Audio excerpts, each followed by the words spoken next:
오늘 말씀은 아가서 3장 1절로 11절입니다. 요절은 3장 4절입니다. 한번 읽겠습니다. 그들을 지나치자마자 마음에 사랑하는 자를 만나서 그를 붙잡고 내 어머니 집으로 나를 잉태한 이의 방으로 가기까지 놓지 아니하였노라. 말씀의 제목은 사랑하는 자를 만나서입니다. 사랑을 찾고자 하는 마음은 인간의 가장 본질적인 욕구 중 하나입니다. 사람은 태어나면서부터 사랑을 갈망하며 삶의 마지막 순간까지도 사랑을 찾으려 합니다. 그러나 모든 사람이 진정한 사랑을 만나는 것은 아닙니다. 어떤 이들은 잘못된 사랑을 줬다가 오히려 길을 잃고 맙니다. 오늘 말씀의 신부 또한 사랑을 찾아왔습니다. 그러나 그들은 단순한 사랑이 아니라 진정으로 마음 깊이 갈망하던 사랑하는 이를 만났습니다. 그렇다면 그녀가 간절히 찾고 만난 이 사랑하는 이는 누구입니까? 또 이 만남이 오늘을 사는 우리에게 주는 의미는 무엇일까요? 첫째, 사랑을 찾아서 만난 신부. 1절에서 신부는 이렇게 고백합니다. 내가 밤의 침상에서 마음으로 사랑하는 자를 찾았노라. 찾아도 찾아내지 못하였노라. 여기서 침상은 단순한 잠자리가 아니라 꿈속을 말합니다. 신부는 꿈속에서 마음으로 사랑하는 사람을 찾았습니다. 그녀는 깊은 그림 속에서 사랑하는 이를 찾아 헤맸습니다. 그러나 아무리 찾아도 그를 만날 수 없었습니다. 그러나 신부는 절망 속에 머무를 수 없어서 마침내 자리에서 일어났습니다. 그리고 그녀는 성 안을 돌아다니며 사랑하는 이를 찾기 시작합니다. 거리마다 광장마다 발길을 옮기며 신랑을 애타게 찾았습니다. 그런데도 그녀는 신랑을 여전히 만날 수 없었습니다. 그때 성을 순찰하는 파수꾼들이 그녀 앞에 나타납니다. 신부는 간절한 마음으로 묻습니다. 내 마음 깊이 사랑하는 사람을 보셨나요?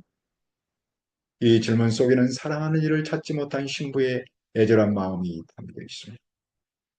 그러나 어떻게 신부의 간절함이 열매를 맺습니까? 4절을 보십시오.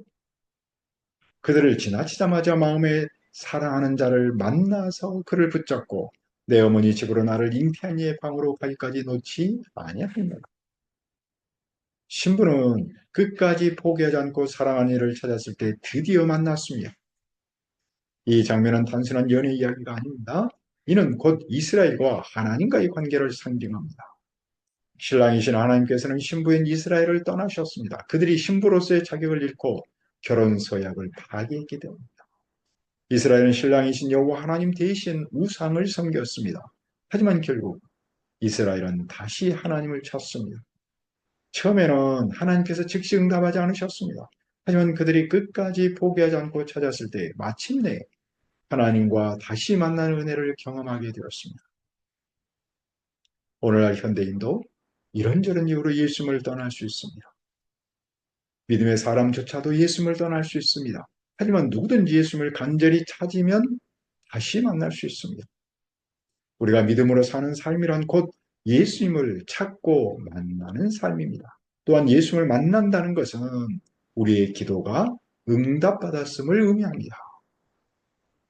그러나 때로는 예수님을 찾고자 할 때 즉시 만나지 못할 수도 있습니다. 우리가 원하는 방식이나 시간에 예수님이 나타나지 않을 수도 있습니다. 그럴 때 우리는 포기하지 않고 끝까지 간절히 찾아야 합니다. 예수님은 마태복음 7장 7절에서 이렇게 말씀하셨습니다. 보아라, 그러면 너희에게 주실 것이요, 찾으라, 그러면 찾을 것이요, 두드리라, 그러면 너희에게 열릴 것이니라. 이 말씀처럼 인내하며 찾는 자에게 예수님은 반드시 자신을 나타냅니다. 그 대표적인 예가 막달라 마리아입니다. 그는 예수님의 무덤을 찾아 새벽 이른 시간부터 필사적으로 달려갔습니다. 그러나 무덤에는 예수님이 보이지 않았습니다. 그녀는 실망하며 무덤 밖에서 눈물을 흘렸습니다. 하지만 포기하지 않고 끝까지 머물며 찾았을 때 마침내 부활하신 예수님을 만나는 은혜를 경험했습니다. 그녀의 절망은 기쁨으로 바뀌었고 그녀의 간절함은 놀라운 만남으로 이어졌습니다. 우리도 마리아처럼 온 마음을 다해 예수님을 찾아야 합니다. 우리의 시간표가 아니라 예수님의 때에 만나게 될 것을 믿고 인내해야 합니다. 그러면 신부가 사랑하는 신랑을 만나 어디로 갑니까? 그녀는 그를 붙잡고 어머니의 집, 즉 신부가 결혼을 준비하는 곳으로 갑니다. 이는 단순한 기쁨의 표현이 아니라 신랑과의 관계를 더욱 깊이 맺고자 하는 결단을 의미합니다. 우리가 예수님을 만나면 그분을 붙잡아야 합니다. 그러나 세상에는 우리의 사랑을 방해하는 요소들이 많습니다. 세상의 유혹, 시험, 그리고 믿음을 흔드는 여러 상황이 우리를 예수님으로부터 멀어지게 합니다. 그럴지라도 신부가 신랑을 붙잡고 놓지 않았던 것처럼 우리도 예수님을 끝까지 붙잡아야 합니다. 그러면 신부는 그 사랑을 어떻게 간직해야 합니까? 5절에서 말합니다. 예루살렘 딸들아, 내가 너로와 들사슴을 두고 너에게 부탁한다. 사랑하는 자가 원하기 전에는 흔들지 말고 깨우지 말지니라. 예루살렘의 딸들은 신부의 감정을 극대화하는 합창단과 같은 존재라고 했죠. 또한 사랑하는 자가 원하기 전에는 이라는 표현은 사랑이 무르익을 때까지라고 했습니다. 이제 신부와 신랑은 깊은 사랑을 나눌 겁니다. 그 사랑이 충분히 무르익을 때까지 누구도 방해해서는 안 됩니다. 오늘 우리도 마찬가지입니다. 예수님과의 사랑이 온전히 무르익도록 해야 합니다. 우리의 신앙이 흔들리지 않도록 우리 안에 있는 예수님과의 관계를 더욱 깊이 가꾸어야 합니다. 예수님을 찾는 간절함과 그분을 향한 사랑이 우리의 삶 속에서 더욱 성숙해질 때 우리는 참된 기쁨과 평안을 경험할 수 있습니다. 그때 무슨 일이 일어납니까? 둘째, 가마를 탄 신부. 6절을 보십시오. 모략과 유황과 상인의 여러 가지 향품으로 향내 풍기며 연기 기둥처럼 거친 들에서 온 자가 누구인가? 모략은 가장 귀한 향이고 유향은 제단에서 피우는 향에 섞어 사용하는 성스러운 향입니다. 상인은 다양한 종류의 향료를 가지고 다닙니다. 이 향기로운 냄새는 신부의 등장과 함께 광야에서 퍼져나갑니다. 그것은 바로 솔로몬의 가마였습니다.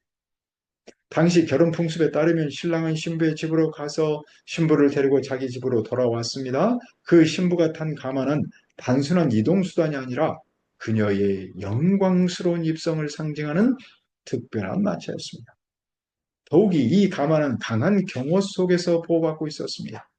가마 주위를 둘러싼 60명의 용사는 이스라엘의 정예 군사들이었습니다. 이 용사들은 모두 칼을 지니고 있었고 전투 훈련을 철저히 받은 전사들이었습니다. 이들은 왕을 지키는 최정예 부대였습니다. 결혼식이 밤에 진행될 때 강도나 적들의 습격으로부터 신랑과 신부를 보호하는 역할을 했습니다.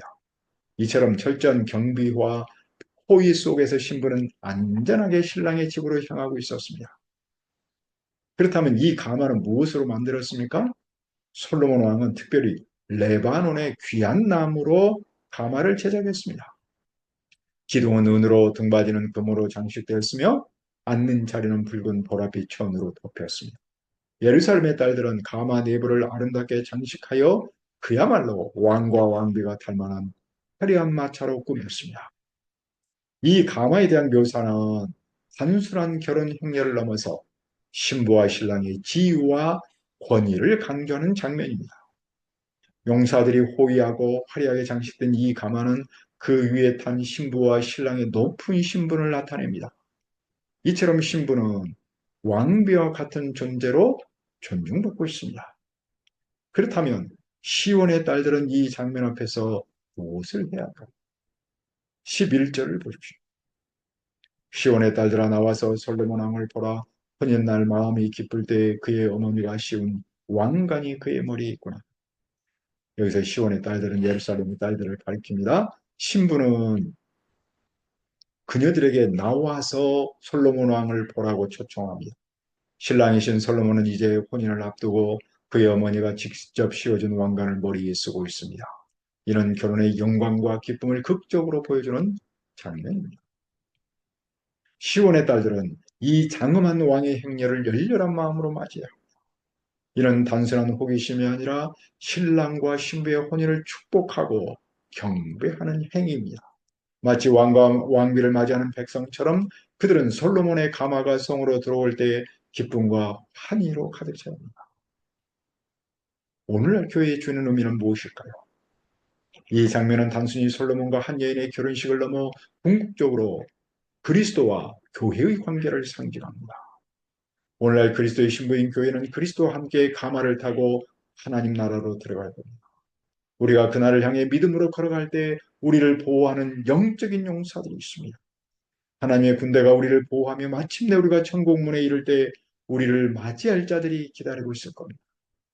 그들은 우리를 향해 기쁨으로 외치며 우리가 신랑이신 예수 그리스도와 함께 하나님 나라로 들어감을 축하할 겁니다. 그러므로 우리는 이 영광스러운 결혼식을 소망하며 믿음의 길을 걸어야 합니다.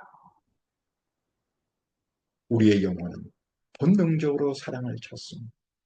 하지만 이 땅에서 찾을 수 있는 사랑은 일시적이며 불완전합니다. 온전한 사랑의 대상은 오직 예수 그리스도뿐입니다. 그런데 때로는 우리와 예수님 사이가 멀게 느껴질 수도 있습니다. 하지만 우리는 낙심하지 말고 끝까지 간절히 찾아야 합니다. 그러면 그분을 만날 수 있습니다. 그리고 그 안에서 참된 만족과 영원한 사랑을 경험할 수 있습니다. 모든 우리가 기쁨과 확신 속에서 이렇게 고백하기를 바랍니다. 내 영혼이 사랑하는 사람을 만난도다. 은혜로우신 아버지 하나님, 우리의 영혼은 본능적으로 사랑을 찾습니다. 하지만 이 땅에서 찾을 수 있는 사랑은 일시적이며 불완전합니다. 우리의 온전한 사랑의 대상은 오직 예수 그리스도 한 분뿐임을 믿습니다. 때때로 우리와 예수님 사이가 멀어지게 느낄 수도 있지만 우리가 낙심하지 않고 끝까지 찾도록 도와 주옵소서. 그래야 예수님을 만나고 예수님 안에서 참된 만족과 영원한 사랑을 경험하도록 도와 주시옵소서. 이 시간 우리가 다시 한번 기쁨과 확신 속에서 내 영혼이 사랑하는 사람을 만났노라 라고 고백할 수 있도록 도와 주시옵소서. 감사하며 예수님의 이름으로 기도합니다. 아멘.